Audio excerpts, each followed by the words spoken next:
सत्य घटना, सत्य की तह तक।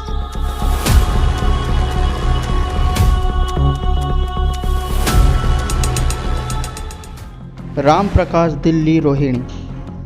पहले तो खुद का हुआ दूरबीन से ऑपरेशन, लेकिन कोई लाभ हो गए थे। हमारे पिताजी की किडनी ख़राब हो गई और उसके बाद उन्हें दिखाई भी नहीं देता था। उसके लिए में हम 2 साल के बाद मेरा ऑपरेशन भी कर दिया। ऑपरेशन करने के बाद फिर वो बुलाते रहे और मुझे कोई आराम नहीं हो रहा था। ऑपरेशन के बाद कहते थे।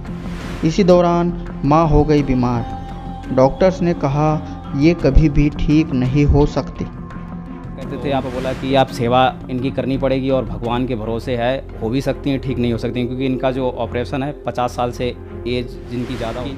फिर अचानक पिताजी की हुई तबीयत खराब। डॉक्टर्स ने कहा ये भी कभी ठीक नहीं हो सकते।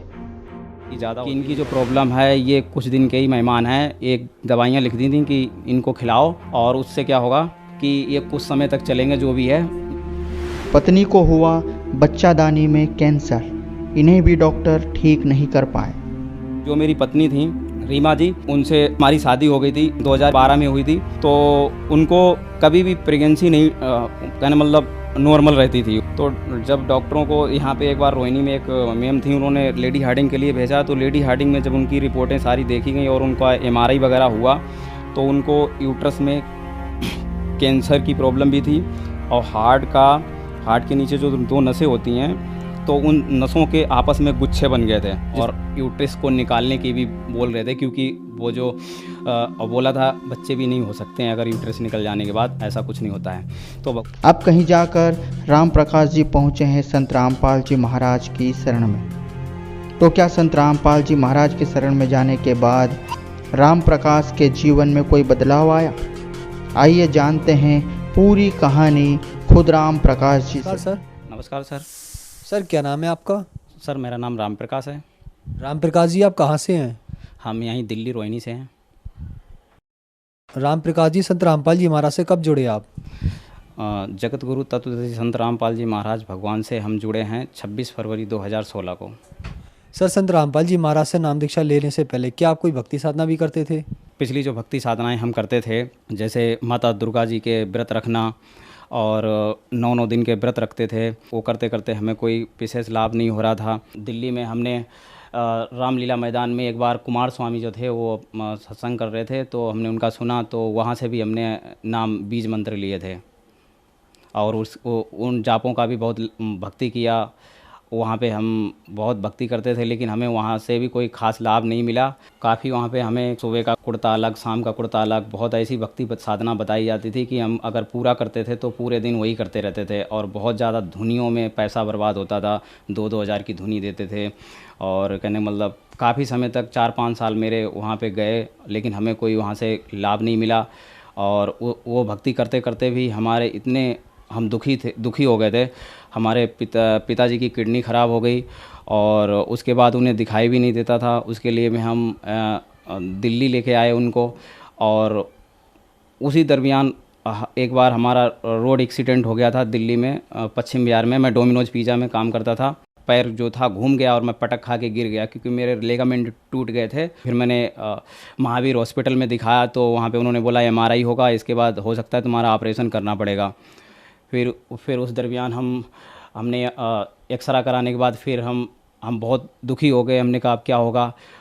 फिर हमने एम्स में जब MRI करा के दिखाया और ने पहले SI हॉस्पिटल में दिखाया पंजाबी बाग, तो उन्होंने एम्स के लिए रेफ़र कर दिया। तो मैं बहुत रोता था। मैं कहा अब क्या होगा, हम कैसे हम हो पाएंगे। हम खिलाड़ी की तैयारी कर रहे थे, रनिंग वनिंग। हमने कहा आगे हम कुछ खिलाड़ी बनेंगे या कुछ है। तो मेरा लेगामेंट टूटा बताया और ऑपरेशन के लिए बोला कि ऑपरेशन होगा। तो इस तरीके से हम अपने उसमें लग गए और एम्स में दिखाने लगे। तो उन्होंने कहा दूरबीन से ऑपरेशन होगा और उससे फिर आप ठीक हो जाओगे। वो करते करते उन्होंने 1-2 साल के बाद मेरा ऑपरेशन भी कर दिया। ऑपरेशन करने के बाद फिर वो बुलाते रहे और मुझे कोई आराम नहीं हो रहा था। ऑपरेशन के बाद कहते थे आप फिर पहले जैसे हो जाओगे, फिट हो जाओगे, लेकिन क्या हुआ, वो मेरा ठीक नहीं हुआ और मुझे और ज़्यादा कहने मतलब वही दिक्कत थी। तो यही सब चलता रहा। फिर कुछ हमने दवाइयाँ आयुर्वेदिक टाइप की ली, उससे कुछ हद तक थोड़ा बहुत आराम हुआ, लेकिन पूर्ण तरीके से नहीं हुआ। डॉक्टरों ने कहा था कभी भी 20 किलो से ज़्यादा वज़न नहीं उठा सकते। तो ऐसे मेरा इलाज चल रहा था। उसी दरमियान मेरी माताजी को, मैं जब गांव गया, मेरा एक ऑपरेशन हो गया था। उसके बाद जब मैं गांव गया तो उनका पता लगा कि उनको खड़े खड़े वो चल नहीं पाती और लुढ़क जाती हैं। तो वहाँ के गांव में डॉक्टरों ने बहुत देखा और उनके इंजेक्शन दवाइयाँ दी, लेकिन उससे उनको कुछ आराम नहीं मिला मेरी माताजी को। तो काफ़ी भगत लोग होते हैं, उनको भी दिखाया तो वहाँ पे भी कोई लाभ नहीं मिला। उसके बाद क्या हुआ, जब हमने सोचा अब इनको हॉस्पिटल दिखाएंगे दिल्ली, तो मैंने खुद उनको बिरोबरान इंजेक्शन लिया, क्योंकि बहुत चिल्लाती थी, बहुत तेज़ तेज़। तो इंजेक्शन लगा के और उनको हमने हैंडीकैप्ड का जो डिब्बा होता है रेलवे में, तो उसमें हमने उनको लिटा के और इंजेक्शन खुद लगाया। बहुत ज़्यादा रोती थी। जब दिल्ली लाया फिर उनका MRI हुआ, उसमें निकला कि इनका पोर्ट्स स्पेन है, L4 L5 में बहुत ज़्यादा प्रॉब्लम है। तो उनको कहने का मतलब, मेरे से डॉक्टर ने बोला क्या आपकी शादी हो गई? तो उस टाइम मेरी शादी नहीं हुई थी। तो उनको बोला कि आप सेवा इनकी करनी पड़ेगी और भगवान के भरोसे है, हो भी सकती हैं, ठीक नहीं हो सकती हैं, क्योंकि इनका जो ऑपरेशन है 50 साल से एज जिनकी ज़्यादा होती है उनका ऑपरेशन नहीं होता है, और उनकी एज लगभग 70-72 साल थी। फिर उनका ऐसे इलाज चलता रहा। अब मेरा भी चल रहा था और प्लस उनका भी चलने लगा। उसी दरमियान कुछ समय बाद, 1-1.5 साल बाद, मुझे जब गाँव गया तो देखा मेरे पिताजी ने 6 महीने से खाना ही नहीं खाया है। वो सिर्फ मूंग की दाल का पानी पीते थे, मूंग की दाल का पानी पीते थे। तो उनको भी बहुत ज़्यादा इतनी समस्या थी। आज वो मेरे साथ भी आए हैं, और उससे पहले मैंने वहाँ पे उनको डिस्ट्रिक्ट फरुखाबाद में अपने बड़े डॉक्टरों से दिखाया था। तो उन्होंने बोला था कि इनकी जो प्रॉब्लम है ये कुछ दिन के ही मेहमान हैं। एक दवाइयाँ लिख दी थी कि इनको खिलाओ, और उससे क्या होगा कि ये कुछ समय तक चलेंगे, जो भी है इनको दवाइयाँ खिलाते रहो। तो जब हम 2011 के टाइम में जब हमने उनको दिल्ली लाया, तो यहाँ उनका देखा गया कि उनको भी, यानी उनके हाथ पैर ऐसे टेढ़े हो जाते थे और कभी भी वो बेहोश हो जाते थे। और उस टाइम मैं इतना परेशान था, मेरे पास पैसा भी नहीं हुआ करता था, और मैं खुद और अपने पिताजी को और माताजी को, तीनों लोगों को कभी एम्स में लेके जा रहा हूँ, कभी फिर यहाँ पे SI हॉस्पिटल है वहाँ दिखा रहा हूँ। एक नौकरी करता था छोटी सी। उस दरमियान मैं इतना दुखी हो गया था एक टाइम कि हमने अपने रिश्तेदारों को कॉल किया। जब हम तीनों लोग आ गए, लगभग 11 की बात है, तो हम इतने दुखी हो गए, हमने अपने घर पे फ़ोन किया, भाई को भी बोला। तो भाई ने बोला कि यहाँ पे खेती में कौन देखेगा, हम कैसे आएँ। हम एक बार एम्स से जा रहे थे अपनी मदर को फिर दिखाने के लिए। उसी दरमियान जब पिताजी को भी गांव से ले आए थे, तो जो ऑपरेशन हुआ था उसके बाद हमने डॉक्टरों को, जब उस टाइम सीमो को दिखाया था अपने फरखाबाद में, तो मेरा हैंडीकैप्ड सर्टिफिकेट भी बन गया था जो 40% था, और मेरे पिताजी का भी सर्टिफिकेट बन गया था जो 50% था। तो 2 हैंडीकैप्ड सर्टिफिकेट ऑलरेडी मेरे पास था। तो मैं किराया नहीं दे पाता था, बैन होता था। तो मैं अपना यहाँ से किराड़ी प्रेम नगर से जाता था दिल्ली से, और एम्स तक तो कोई किराया नहीं देता था। माताजी को दिखाने गए, अकेले ही अपना ट्रॉली लेके, अकेले ही उनको उठा के, फिर बैग वगैरह सारा कुछ लेके चलता था। उस दरमियान ऐसी हालत हमारी थी कि उनको जीने पे चढ़ने के लिए फिर उनको गोद में उठा के चलता था। उस दरमियान इलाज कराते कराते माताजी, जो मेरा एक पैर जो था मेरा, वो लिगामेंट दोबारा से टूट गया। यानी जो ऑपरेशन एम्स में रवि मित्तल प्रोफेसर ने किया था वो दोबारा से भी ख़राब हुआ। लिगामेंट ये होते हैं, पूरा भार जो है हमारा शरीर का, ये हमारा घुटने पे ही होता है। यदि हमारी घुटने से नीचे की हड्डी टूटती है तो जुड़ जाती है और मजबूत भी हो जाती है। अगर हमारे घुटने के अंदर का जो भी अगर टूटता है, जैसे लिगामेंट होते हैं, ACL है, PCL है, हमारा ACL प्लस मसस्क, ऐसे दो ख़राब हुए थे। तो उस दरमियान मेरा दोबारा भी ख़राब हुआ। तो फिर माताजी का इलाज चलते चलते फिर हमने पिताजी की जब स्थिति ऐसी देखी, फिर उनको एडमिट करा दिया। उसी दरमियान अप्रैल 2011 में मेरा दोबारा भी ऑपरेशन हुआ। हमारा ऑपरेशन होने के बाद तुरंत हमें आराम की ज़रूरत थी, लेकिन आराम ना करके हम अपने माता पिता के उसमें सेवा में लगे हुए थे। तो हम उनको SI हॉस्पिटल पंजाबी बाग में अपने पिताजी को एडमिट करा दिया। अब उस टाइम भी हमारी शिकायत चल रही थी, और हमने अपने रिश्तेदारों को कॉल करके बताया, हमने ऐसा है, ऐसे हम थोड़ा हॉस्पिटल में हैं और कोई हमारा साथ देने वाला नहीं है, तो आप देख रेख के लिए आ जाइए, खाना वाना कमरे में बन जाया करेगा, तो हमारा थोड़ा वो हो जाएगा, हमें आराम हो जाएगा। तो कोई भी रिश्तेदार, यानी जो भी हैं, अपने अपने काम में सब बिजी थे, यानी हमारी किसी ने उस टाइम मदद नहीं करी, यानी कोई आया नहीं हेल्प के लिए। उसी दरमियान जो हमने कुमार स्वामी के वहाँ पे देखा था रामलीला मैदान में, तो फिर उनकी भक्ति हमने साथ ही साथ करना चालू किया। माता पिता की सेवा के साथ साथ से आराम नहीं मिल पा रही थी, तो हमारी इस तरीके की स्थिति चल रही थी। हम इलाज कराते कराते इतना दुखी हो गए थे, जब हमें किसी ने साथ नहीं दिया। तो एक बार जब हम ESI हॉस्पिटल में एडमिट थे तो डॉक्टरों ने भी ये बोला था कि ये बुजुर्ग हैं, 75 साल के हैं, ऐसा है, ये दवाइयाँ लिख दी हैं और आप दवाइयाँ खाएंगे, जो होगा हो जाएगा, उम्र इतनी हो गई। तो उन्होंने डिस्चार्ज कर दिया, छुट्टी कर दी। तो उस दरमियान क्या हुआ, जब छुट्टी कर दी तो हम आए शाम को, वो क्योंकि हम ड्यूटी भी थोड़ा देखने जाता था कभी कभार, नहीं तो फिर हमें वो निकाल देंगे। तो हम जैसे ही शाम को आए तो उन्होंने बोला तुम्हारा डिस्चार्ज हो गया, तुम लेके जाओ इनको, पिताजी को घर पे। तो हमने कहा ये तो ठीक ही नहीं है, अभी जो तो कपड़ों में लेटरिन कर देते हैं, बाथरूम कर देते हैं, कैसे क्या होगा। तो फिर हमने बोला कि अभी हम डॉक्टर से जिन्होंने डिस्चार्ज किया है मैं उनसे मिल के जाऊँगा सुबह। तो वहाँ के जो थे स्टाफ, उन्होंने कहा ठीक है सुबह जाना। जैसे सुबह हुआ तो वहाँ की जो वार्ड इंचार्ज थी उन्होंने बोला अभी तक तुम गए नहीं, तुम्हारा क्या धर्मशाला बना रखा है, ये हॉस्पिटल है, ये है, तो वो है। तो इतनी ऐसी स्थिति हो गई थी कि हम तीनों लोगों ने एक बार ये सोच लिया कि कब कोई मदद करने वाला भी नहीं है, तो हमने सोचा आप जहर खा लें।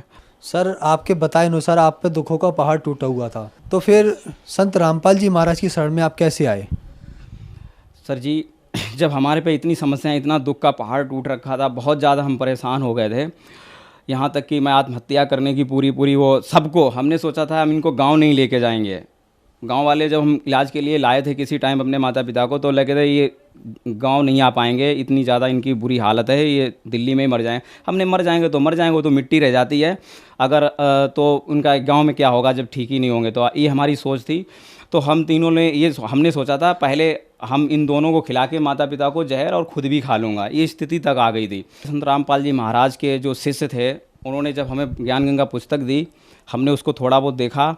उसके बाद हमने दुख इतने ज़्यादा थे, उसकी वजह से हमने तुरंत जाके संत रामपाल जी भगवान जी से नाम दीक्षा ले ली 26 फरवरी 2016 को। सर आपने बताया कि अगर संत रामपाल जी महाराज नहीं मिलते तो आप जहर खाने वाले थे, तो क्या संत रामपाल जी महाराज से नाम दीक्षा लेने के बाद आपकी ये परेशानियाँ ठीक हुई? सर जब हमें संत रामपाल जी महाराज भगवान जी से हमने नाम दीक्षा लिया, हमें बहुत ज़्यादा लाभ मिलना चालू हुआ। तुरंत हमारे जो शारीरिक प्रॉब्लमें थीं, आज मैं कहने मतलब जो 40% से हैंडीकैप का सर्टिफिकेट भी बना है, आज मैं वज़न भी उठा लेता हूं और दौड़ भी लेता हूं। और भगवान की दया से अर्थव्यवस्था इतनी कमज़ोर थी कि मुझे जो मैं पहले ट्रीटमेंट कराता था वहाँ आने जाने का भी खर्चा मैं गवर्नमेंट से लेता था। दसों हज़ार लाखों रुपए मैंने गवर्नमेंट से किराया तक लिया, क्योंकि मेरे पास इतना पैसा ही नहीं हुआ करता था। तो जैसे ही हमने जगत गुरु तत्वदर्शी संत रामपाल जी महाराज भगवान से नाम दीक्षा ली, तो मेरी जो 8-10 हज़ार रुपये इनकम होती थी पहले, उससे कम 5 से 6 गुना इनकम पहले ही महीने जैसे ही नाम लिया था तो दुगनी तिगनी इनकम पहले ही महीने हो गई, जो मैंने 2.5 दिन भक्ति की थी। यानी 26 फरवरी 2016 को नाम लिया, अर्थव्यवस्था हमारी मजबूत हुई और 2-2.5 गुना हमारी इनकम बढ़ गई। और उसके बाद धीरे धीरे इनकम भी बढ़ती रही और हमें लाभ मिलते रहे। जो मेरी माता पिता की जो प्रॉब्लमें थीं, आज मेरे पिताजी मेरे साथ आए हुए हैं, जबकि इनको पहले दिखाई नहीं देता था और इनकी किडनी भी ख़राब हो चुकी थी, किडनी की समस्या थी। आज मेरे साथ मेरे पिताजी हैं जो आज अभी बुकें भी पढ़ने लगे हैं और लगभग 80 से प्लस एज है, 85 साल उम्र हो चुकी है। और कहने मतलब उनको बहुत ज़्यादा लाभ है और पूरा पुस्तक भी पढ़ते हैं। और हमारे गांव में जो बाग बगीचा खेती है, खेती बाड़ी में कम से कम एक दिन के अंदर 2-3-4 किलोमीटर घूम के भी आ जाते हैं। कोई उन्हें थकावट नहीं होती, कोई वो थकते नहीं हैं। इस तरीके से उनको बहुत ज़्यादा मेरे पिताजी को लाभ मिला, जो कि 2011 में डॉक्टरों ने बोल दिया था कि ये हो सकता है ठीक भी ना हो पाएँ, क्योंकि इनकी जो समस्या है वो इन्हीं पेट के अंदर, उनके बहुत जांच पड़ताल करने के बाद पता लगा उनको पेट के अंदर भी टीबी है, किडनी के आसपास हेर फेर में, और किडनी की भी प्रॉब्लम, डबल प्रॉब्लम। और एज जो थी करीब 75-80 साल होने वाली थी। तो वो सारी समस्या आज भगवान की दया से जैसे ही नाम लिया सदगुरु रामपाल जी भगवान से, तो मेरे पिताजी आज बिल्कुल जवान जैसे, फिट जैसे, आज जो जवान जो लोग चलते फिरते हैं उस तरीके से वो चलते हैं और फिट हैं। और मेरी मदर भी लगभग 80 साल की हैं, वो भी आज घर का खाना भी बनाती हैं और कहने मतलब ठीक हैं और बिल्कुल फिट हैं, माता पिता दोनों लोग। और जो मेरी पत्नी थी रीमा जी, उनसे हमारी शादी हो गई थी, 2012 में हुई थी। तो उनको कभी भी प्रेगनेंसी नहीं कहने मतलब नॉर्मल रहती थी। तो जब डॉक्टरों को यहाँ पे एक बार रोहिणी में एक मैम थी, उन्होंने लेडी हार्डिंग के लिए भेजा। तो लेडी हार्डिंग में जब उनकी रिपोर्टें सारी देखी गई और उनका MRI वगैरह हुआ, तो उनको यूट्रस में कैंसर की प्रॉब्लम भी थी और हार्ट के नीचे जो 2 नसें होती हैं, तो उन नसों के आपस में गुच्छे बन गए थे, जिसके लिए लेडी हार्डिंग वालों ने जीबी पंथ के लिए भी उनको भेजा था। जीवी पंथ के लिए भी भेजा था, लेकिन हम जीवी पंथ ना जाके मैंने जैसे सदगुरु रामपाल जी महाराज से जैसे मैंने अरदास लगवाई, वहाँ से जैसे आदेश आया जो उनकी प्रॉब्लम थी कीमोथेरेपी लगाने के लिए और एम्बुलाइजेशन करने के लिए और यूट्रस को निकालने की भी बोल रहे थे, क्योंकि वो जो बोला था बच्चे भी नहीं हो सकते हैं अगर यूट्रस निकल जाने के बाद, ऐसा कुछ नहीं होता है। तो भगवान की दया से जैसे हमने अरदास लगवाई, वहाँ से आदेश आया, वैसे हमने किया। उसके बाद क्या हुआ, वो रिपोर्टें जो होती हैं कीमोथेरेपी की जो बढ़ती हैं वो कम होने लगी, जिससे कि उनका न तो कीमोथेरेपी हुआ और भगवान की दया से और उन्होंने अपने जाप करते रहे और जाप की शक्ति से, परमात्मा के नाम से, सदगुरु रामपाल जी महाराज के आशीर्वाद से उनका वो सारा कुछ किसी चीज़ का ना एम्बुलाइजेशन हुआ, ना कीमोथेरेपी हुआ, ना उनका यूट्रस जो निकालना था ना निकाला गया। जून 2019 को हमें बेटी ही चाहिए थी, तो परमात्मा ने हमें बेटी दी है 2019 में 12 जून को, तो कहें नॉर्मल बिल्कुल सही है।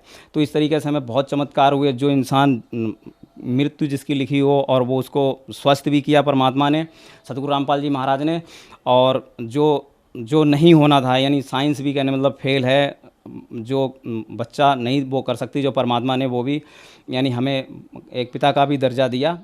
सर, जो दर्शक आज आपको देख रहे हैं, आप उन्हें क्या संदेश देना चाहेंगे? संदेश देने वाले नहीं हो सकते, हम प्रार्थना कर सकते हैं। जैसे हम दुखी थे, बहुत ज़्यादा परेशान थे और हमें एक मोक्ष का रास्ता मिला, आध्यात्मिक ज्ञान हुआ, जो कि उसके लिए युगों से भटक रहे थे, और हमारा जीवन सुखी हुआ, हमारे माता पिता, हमारी घर में पत्नी, सबको सुख हुआ, हमें भी सुख हुआ।